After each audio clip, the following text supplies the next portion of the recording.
I stood at the airport with my old backpack, a tiny amount of money in my pocket, and a heart pounding with excitement and fear. It was the first day of 2026, and I was about to do something I had dreamed of for years. Travel the world with almost no money.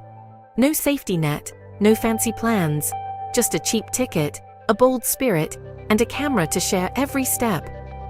Before I left, people told me I was crazy. How will you survive? What if you run out of money? Their worries echoed in my mind. But I knew I couldn't let fear decide my life. Deep down, I felt that the best stories start when you step out of your comfort zone. This was not a holiday. This was a challenge. I wanted to prove to myself, and to anyone watching, that big adventures aren't only for the rich. My journey would be raw, honest, and full of real moments. As I walked through the terminal, I felt a rush of freedom. I didn't know what would happen next, but I promised myself one thing: I would share everything, the good, the bad, the funny, and the tough. My adventure was about to begin. Most travel content online is shiny and perfect. You see infinity pools, fancy dinners, and expensive hotels. But that's not real for most people. I always felt something was missing in these stories: mess, struggle, and the real cost of adventure. Travel is often shown as a reward for the rich or lucky. I wanted to break that idea. Could you travel the world with very little money? Could you have big adventures on a tiny budget, eating street food, sleeping in shared rooms, and making mistakes along the way? This challenge is not about ticking off the top sites or showing off expensive places. It's about raw, honest experiences. I want to show the world as it really is for travelers like me, who count every coin and find beauty in the simple things. I hope my journey will show that you don't need a lot to travel. You need courage, kindness, and a willingness to learn. I want to inspire those who feel stuck or think travel is out of reach. To keep my challenge real, I set strict rules for myself. First, I would spend less than $20 a day, including food, transport, and a place to sleep. No luxury hotels, no fancy meals, only the basics. If I could do it for less, even better. Second, I promised to eat local. No expensive Western restaurants or safe choices. I would try street food, cook with locals, or buy simple groceries. The goal was to learn from every culture, not just observe from a distance. Third, I would share everything honestly: the exact costs, my mistakes, and my struggles. There would be no fake smiles or pretending that life on the road was always easy. My journey would be an open book. Finally, I would accept help when it came, and offer help when I could. Travel is about connection, not just moving from place to place. With these rules, I was ready to test myself and see what was truly possible. My first stop was Georgia, a small country known for its mountains-friendly people and budget-friendly living. The plane ticket was cheap, and I had read that travelers could get by on just a few dollars a day. Still, as I landed in Tbilisi, my heart raced with nerves. Would I find a safe place to sleep? Would the little money I had last? I spoke only a few words of the local language, and I worried about getting lost or making mistakes. Every step felt heavy with doubt. But as I walked through the old streets, I felt hope bubbling up. I saw other travelers, local families, and busy markets.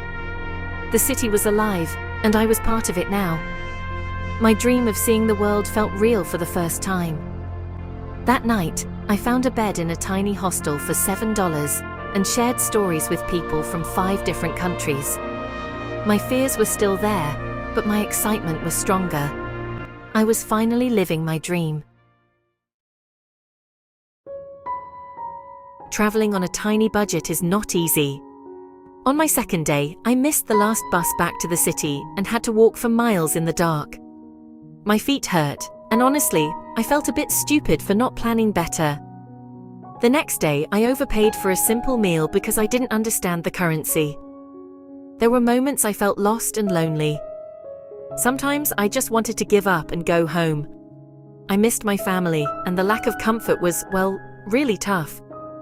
Sharing bathrooms, carrying a heavy bag, and always saying no to extras, it all added up. But these struggles were real.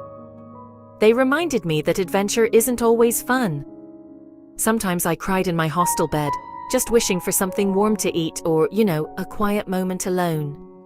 Yet, every mistake taught me something. I learned to laugh at myself, to ask for help, and to keep moving forward, even when the road was rough.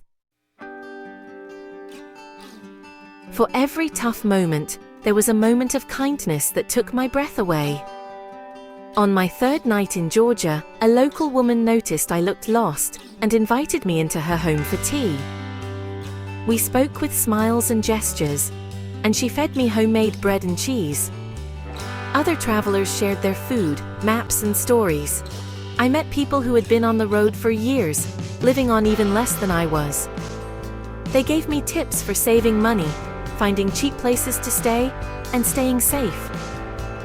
One night, when I had no cash left and the ATM wouldn't work, a stranger in my hostel paid for my dinner with a simple, "You can pay it forward when you can." That moment changed something in me. Kindness became my safety net. I realized that the world is full of good people, and you're never truly alone when you're willing to connect. Traveling without money forced me to see the world differently. I stopped worrying about what I didn't have and started noticing what I did. Freedom, time, and a new sense of trust in myself and others. I learned to find joy in simple things. A hot cup of tea, a view from a hilltop, a friendly smile. I realized that adventure doesn't need to be expensive. Sometimes it's just about saying yes to the unknown. Fear was still there, but each day I faced it, it got smaller. By the end of my first week, I had new friends, new stories, and a new way of seeing the world. My mistakes became lessons, and my worries became memories.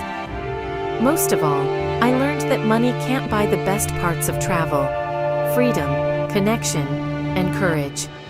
Those things come from within. If you're reading this and thinking travel is only for the rich, I want you to know, it's not true. You don't need a lot to start. Small steps count: weekend trips, local adventures, or just saving a little at a time. I made mistakes, got scared, and felt lost. But I also felt more alive than ever before. You don't have to be fearless or rich, just willing to try something new. The world is waiting, and there are more good people out there than you think. Start with what you have. Use apps to find cheap flights, couchsurf, or volunteer. Ask questions. Learn from your mistakes. Let curiosity lead you, not fear. I hope my story gives you the push you need. If I can do it with $20 a day, you can too. Adventure is for everyone. This year, I want to visit as many countries as I can, always on a budget, always honestly. I'll share every cost, every hard lesson, and every tip I learn. My biggest dream is to inspire 10,000 people to travel smart, travel real, and travel with heart. I'll keep posting videos, stories, and photos, showing you the truth behind the journey. No filters, no lies, just the real ups and downs of life on the road. If you've ever dreamed of seeing the world, I hope you'll join me, even if just in spirit. Let's make 2026 the year we break free from old ideas about travel. Let's explore, connect, and inspire each other. You don't need much. Just a spark of courage and a little faith. Are you ready to take your first step? Join me. The adventure is just beginning.